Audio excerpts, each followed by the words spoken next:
بسم اللہ الرحمن الرحیم۔ السلام علیکم ورحمۃ اللہ وبرکاتہ۔ عابد راجہ چینل کی طرف سے آج میں اپنے دوستوں کو دعائے تراویح بتاؤں گا۔ اس سے پہلے میں اپنے دوستوں سے گزارش کروں گا کہ ایک یتیم بچے کا گھر ہم نے شروع کرنا ہے، جس کے لیے ہمیں 7.5 لاکھ روپے کی ضرورت ہے۔ تقریباً ہمارے پاس 3 لاکھ روپیہ جمع ہو چکا ہے۔ آپ دوستوں سے تعاون کی اپیل ہے۔ یہ میرا واٹس ایپ نمبر ایزی پیسہ اور جائز کیش اسی نمبر پر موجود ہے۔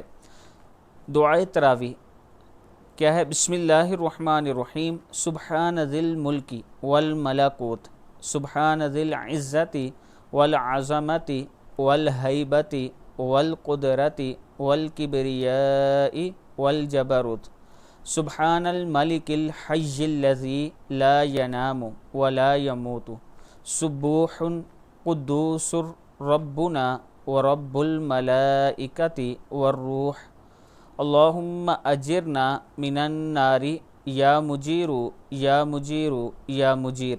صدق اللہ العظیم۔ اللہ تعالی ہم سب کو اس پر عمل کرنے کی توفیق عطا فرمائے۔